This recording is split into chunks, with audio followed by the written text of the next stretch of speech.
अगर आप भी इस तरीके से डिजाइन बहुत ही आसानी के साथ बनाना चाहते हैं तो उसके लिए टूल्स में जाएं, एक रेक्टेंगल ड्रॉ कर लें। रेक्टेंगल में कंट्रोल की प्रेस करते हुए बिल्कुल वर्गाकार में ड्रॉ कर लेता हूं। रेक्टेंगल का शॉर्टकट है F6, तो मैंने यहाँ पर एक रेक्टेंगल ड्रॉ कर लिया है। अब इसके कॉर्नर को हमें राउंड करना है। इसमें से हमें 3 कॉर्नर राउंड करना है, एक कॉर्नर नहीं राउंड करना है। तो उसके लिए टूल्स में जाएं और यहाँ से सेलेक्ट करेंगे शेप टूल, फिर कंट्रोल की प्रेस करेंगे। इस पॉइंट्स पर क्लिक करेंगे माउस लेफ्ट बटन। तो जैसे आप इस पर लेफ्ट बटन क्लिक करेंगे आप देख सकते हैं पॉइंट सिलेक्ट हो जाता है। बाकी के जो पॉइंट्स हैं वो डी सिलेक्ट है। अब मैं शिफ्ट की प्रेस करके बाकी के 2 पॉइंट्स और सिलेक्ट कर लेता हूँ। अब मैंने यहाँ पर 3 नोड सिलेक्ट कर लिया, इसको सिंपली फुल राउंड कर देंगे। फुल राउंड करने के बाद मैं इसी का एक डुप्लीकेट भी कर लेता हूँ। तो शिफ्ट की प्रेस करके मैं इसका एक डुप्लीकेट कर लेता हूँ। डुप्लीकेट करने के बाद इन दोनों को आपस में कंबाइन भी कर देंगे इसी समय।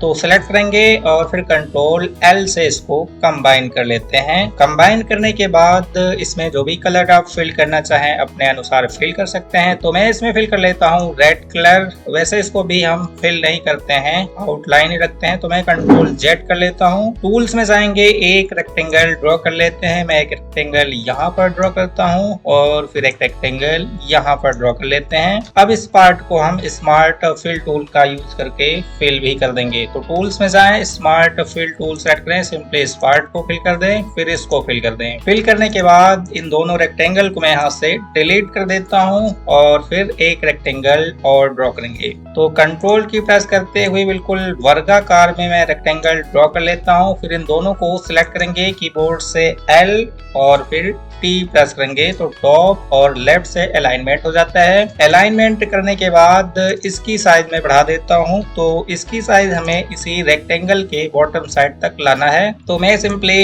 यहाँ तक लाता हूँ और फिर इसको सिलेक्ट करेंगे और यहाँ तक लाएंगे। फिर इस रेक्टेंगल को मैं यहाँ से डिलीट कर देता हूँ कीबोर्ड से डिलीट बटन का इस्तेमाल करके। अब इन सभी को सिलेक्ट करेंगे और एक में बिल्ड कर देते हैं। तो प्रॉपर्टी बार में जाएं, सिंपली यहाँ से कर लें बिल्ड करने के बाद मैं इसी का डुप्लीकेट कर देता हूँ राइट साइड में बिल्कुल इसी से अटैच। तो अटैच डुप्लीकेट करने के लिए कंट्रोल की प्रेस करेंगे, माउस लेफ्ट बटन प्रेस करते हुए इस पॉइंट से राइट साइड में ड्रैग करेंगे, फिर राइट बटन क्लिक करके छोड़ देंगे तो इसका एक डुप्लीकेट हो जाता है। फिर इन दोनों को सिलेक्ट करेंगे, इसी प्रकार से बॉटम साइड में डुप्लीकेट कर लेते हैं। डुप्लीकेट करने के बाद इन सभी को सिलेक्ट करेंगे और बिल्ड भी कर लेते हैं। तो प्रॉपर्टी बार में जाए, सिंपली यहाँ से कर लें बिल्ड। तो जैसे आपने बिल्ड किया आप देख सकते हैं कुछ इस तरीके से यहाँ पर आपको डिजाइन देखने को मिल जाता है। अब मैं इसी का एक डुप्लीकेट कर लेता हूँ और कुछ इस तरीके से डिजाइन बनाने वाले हैं। तो मैं पहले इसकी साइज और छोटी कर लेता हूँ, लगभग इतना।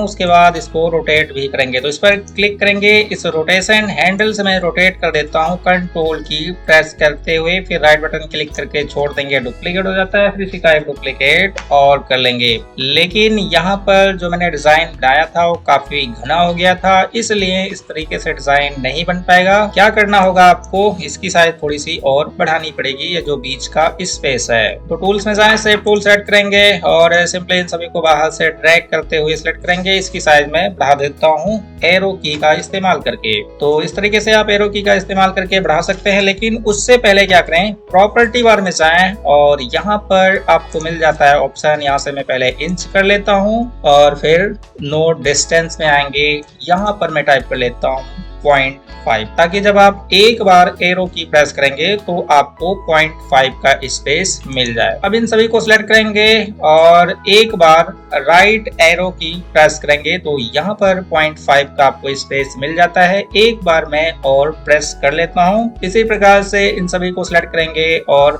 बॉटम एरो की प्रेस करेंगे 2 बार। अब मैं इसको रोटेट करा देता हूँ। पहले इसकी आउटलाइन को नन करेंगे, फिर इसकी साइज छोटी कर लेते हैं। अब मैं इसी को रोटेट करा देता हूँ। तो इस पर क्लिक करेंगे और इस रोटेशन हैंडल से मैं रोटेट करा देता हूँ। कंट्रोल की प्रेस करेंगे, माउस लेफ्ट बटन प्रेस करते हुए लेफ्ट साइड में ड्रैग करेंगे, फिर राइट बटन क्लिक करके छोड़ देंगे तो इसका डुप्लीकेट हो जाता है। फिर कंट्रोल R का प्रयोग करके एक डुप्लीकेट और कर लेते हैं। डुप्लीकेट करने के बाद इन सभी को सिलेक्ट करेंगे और कंट्रोल L से कंबाइन कर लेते हैं। कंबाइन करने के बाद, कंबाइन नहीं करना था, अगर आपने कंबाइन किया है तो कुछ इस तरीके से यहाँ पर आपको डिजाइन मिल जाता है। इसको मैं कंट्रोल Z कर देता हूँ और इसके फिल को मैं करता हूँ नन। इसमें आउटलाइन लगा देते हैं, फिर इसको हम बिल्ड कर देंगे। तो प्रॉपर्टी बार में जाएं, सिंपली यहाँ से कर लें बिल्ड। बिल्ड करने के बाद ये जो अंदर साइड का डिजाइन है इसको मैं डिलीट कर देता हूँ शेप टूल का इस्तेमाल करके।